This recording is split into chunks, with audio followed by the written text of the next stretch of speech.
जगन्नाथ स्वामी कौन था? एक दुर्बल ब्राह्मण थे। उनकी पत्नी और एक पुत्र था।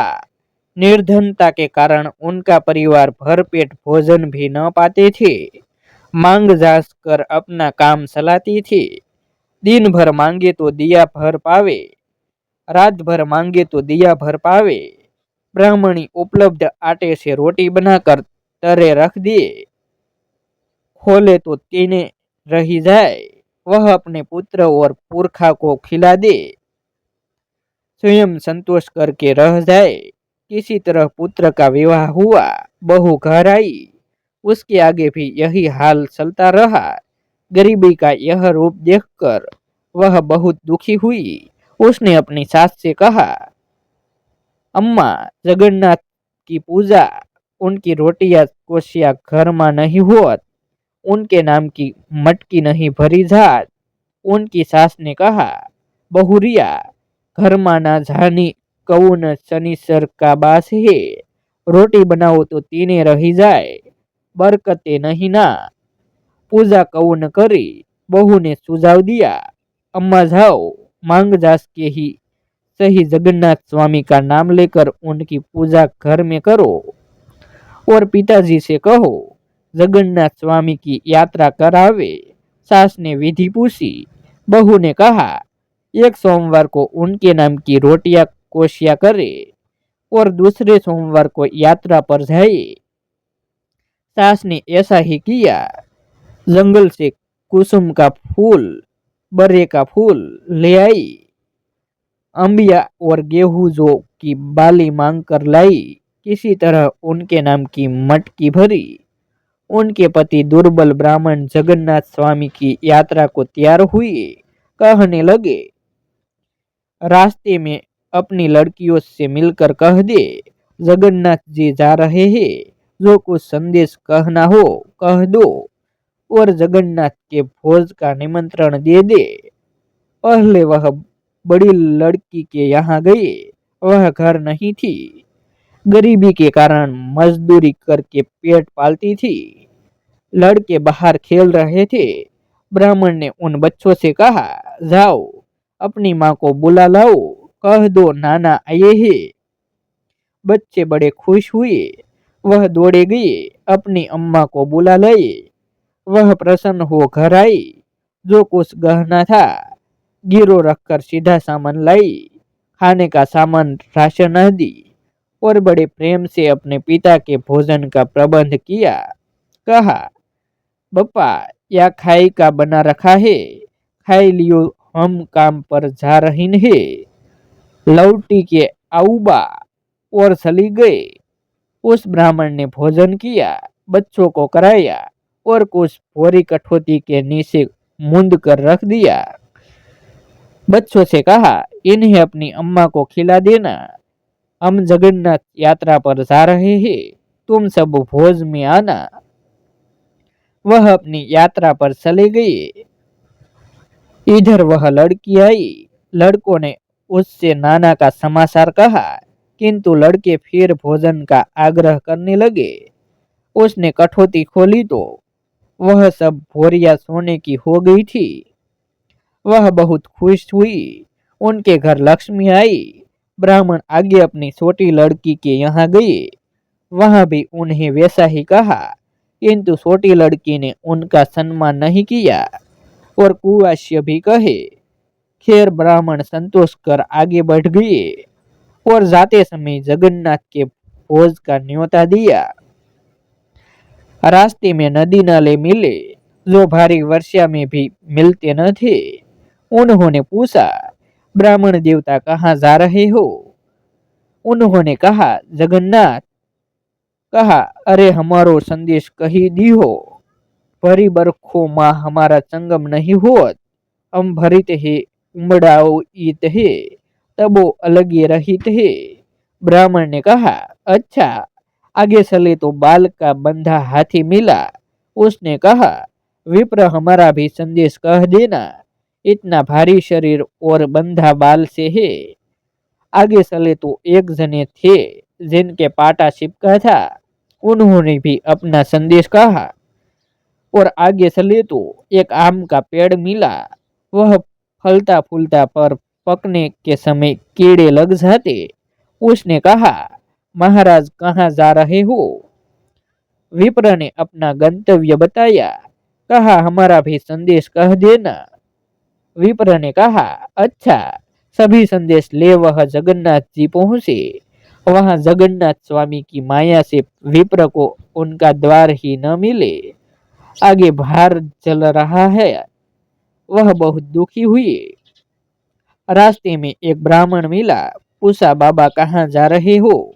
कहा, हम तो जगन्नाथ स्वामी के दर्शन करने जा रहे हैं, परंतु हमें राह नहीं मिल रही है।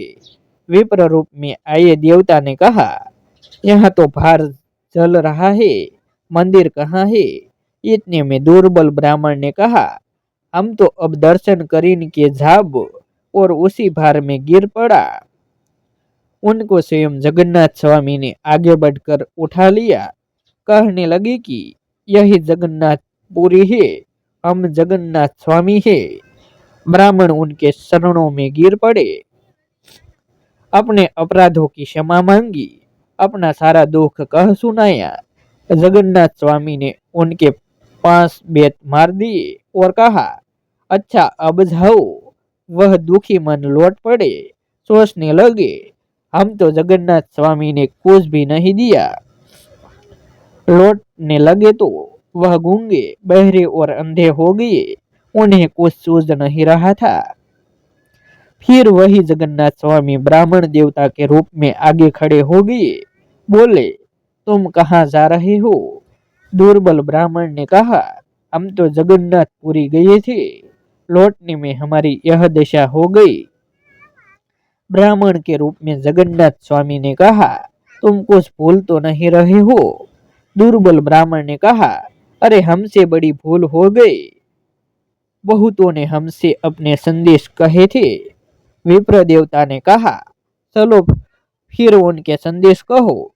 जगन्नाथ स्वामी की कृपा से उन्हें सब कुछ दिखने लगा। वहां पहुंचकर उन्होंने पहले अपना ही हाल कहा, फिर सभी की दशा और संदेश सुनाया। जगन्नाथ स्वामी ने कहा, हमने तुम्हारे 5 बेत मार दिए थे, उसी से सब अपराध क्षमा हो गए। और जिनके संदेश तुम लाए हो उनके 5-5 बेत मार देना और ये अक्षत छिड़क देना, अपराध क्षमा हो जाएंगे। और सबका कारण समझाने लगे। पूर्व जन्म की ये नदी नाले देवरानी जेठानी है। इन्होंने परस्पर प्रेम नहीं किया, एक दूसरे का बयान नहीं लौटाया, इसीलिए इस जन्म में नदी नाले बनकर अलग अलग है। बाल का बंधा हाथी एक कुहड़ स्त्रियां है, जो बाल झाड़ते समय कंधा साफ करके नहीं रखती थी, इसलिए इस दिशा में है। बोझ से लदा आदमी पूर्व जन्म का अभिमानी, इसने अपने अहंकार में दूसरे को कुछ नहीं समझा। पाटा चिपका आदमी, इसने बड़ों का सम्मान नहीं किया, बड़ों के आने पर बैठा रहता था, इसीलिए इनका यह हाल है। आम का पेड़, पूर्व जन्म में ये संपन्न लोग कभी दूसरों को साया नहीं दिया, अपनी संपत्ति का दान नहीं किया।